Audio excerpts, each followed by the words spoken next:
ផ្ទះនៅខាងខេត្តព្រៃវែងអ្នករស់នៅក្នុងប្រទេសកម្ពុជាឲ្យតែឮអ្នកនៅខាងខេត្តព្រៃវែងគឺដឹងតែល្បីថានៅក្នុងខេត្តព្រៃវែងសម្បូរអ្នកសុំទានសម្បូរចោលសម្បូរបងធំបងតូចប្រជាពលរដ្ឋរស់នៅក្នុងខេត្តនេះក្រខ្លាំងកាលពី10ឆ្នាំនិង20ឆ្នាំមុនខ្ញុំមិនដឹងច្បាស់ទេវាអាចថាជាពាក្យចចាមអារាមលាយរឿងពិតខ្លះៗតែឥឡូវខ្ញុំទាយចំណាប់អារម្មណ៍របស់បងប្អូនប្រជាពលរដ្ឋខ្មែរទូទាំងប្រទេសកម្ពុជាមើលក្នុងវីដេអូនេះតើការអភិវឌ្ឍនៅខេត្តនេះអភិវឌ្ឍដល់កម្រិតណាហើយនេះគ្រាន់តែជាផ្ទះអ្នកនៅខាងភូមិតូចមួយទេចូលទម្រាំភូមិផ្សេងតើការអភិវឌ្ឍលំនៅឋានដល់ណាហើយខ្ញុំនិយាយចេញមកមិនមែនកុហកអ្នកមើលទេតែជាការពិតខ្ញុំនិយាយលើកសរសើរនៅភូមិនេះតិចចុះការអភិវឌ្ឍលំនៅឋានគឺមិនចាញ់គ្នាទេដេញជើគ្នាហើយការរកស៊ីក៏ពូកែដែរខ្ញុំនិយាយទាំងអស់គឺសុទ្ធតែរឿងពិតបងប្អូនអ្នកមើលមិនជឿអាចហៅខ្ញុំជួនដើរមើលបានដើរជាមួយក្រុមការងារខ្ញុំចាត់តាំងឲ្យធានាជូនបងប្អូនដើរលេងមានសុវត្ថិភាព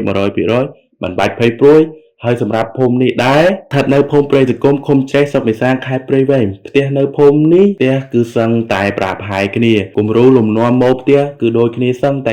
95% ទៅហើយលំនាំបែបពីសម័យបុរាណយកម៉ូដមួយចំនួនទៅមួយចំនួនពេលអ្នកទាំងអស់គ្នាមើលក្នុងប្លុកវីដេអូនេះមានសង្កេតមើលលើគំរូផ្ទះនេះអត់ហេតុអីបានជាផ្ទះមានសសរខ្ពស់បើតាមខ្ញុំសាកសួរចាស់ទៅគឺផ្ទះធ្វើម៉ូដបែបនេះស្រួលការពារទឹកលិចនិងសត្វព្រៃកាយសាហាវការពាររឿងអាក្រក់ផ្សេងទៀតដែលពួកគាត់ការពារទុកមុនតាមដែលពួកគាត់មានជំនឿផ្សេងគ្នាតែសម័យឥឡូវផ្ទះបដូរម៉ូដពីផ្ទះឈើទៅផ្ទះថ្មវិញព្រោះសម័យកាលបានផ្លាស់ប្ដូរហើយបើនិយាយពីសន្ទុះនៃការអភិវឌ្ឍនៅភូមិស្រុកនេះវិញគឺល្អដែរតែតោះម្យ៉ាងផ្លូវអត់ទាន់មានផ្លូវថ្មដូចភូមិផ្សេងទេតែភូមិនៅកន្លែងនេះនៅពេលចង់ធ្វើផ្លូវឲ្យធ្វើដំណើរស្រួលប្រជាជននៅភូមិនេះគឺនាំគ្នារាយលុយគ្នាដើម្បីកែលម្អផ្លូវមូលហេតុព្រោះពេលរដូវវស្សាមកដល់នៅស្រុកនេះពិបាកធ្វើដំណើរហើយសម្រាប់ប្រជាជនរស់នៅភូមិនេះក៏ជារូបខ្ញុំម្នាក់ផងពួកខ្ញុំសូមអំពាវនាវដល់រាជរដ្ឋាភិបាលមេត្តាជួយធ្វើផ្លូវចាក់បេតុងមកដល់នេះផង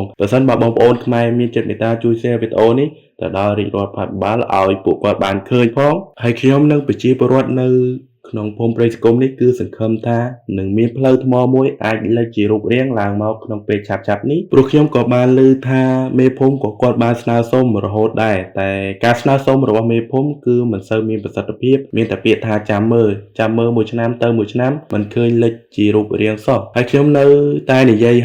យទៀតសូមអំពាវនាវដល់ប្រជាពលរដ្ឋខ្មែរជួយ share វីដេអូនេះដល់រាជរដ្ឋាភិបាលឲ្យពួកគាត់បានឃើញផងពួកខ្ញុំក៏ដឹងថាបច្ចុប្បន្ននេះប្រទេសកំពុងតែមានសង្គ្រាមព្រោះមិនមែនជាឆ្នាំដែលប្រជាពលរដ្ឋស្នើសុំទៅរាជរដ្ឋាភិបាលទេតែដោយសារតែពាក្យថាចង់ឲ្យប្រជាពលរដ្ឋនៅភូមិស្រុកនេះទទួលបានផ្លូវបៃតងល្អ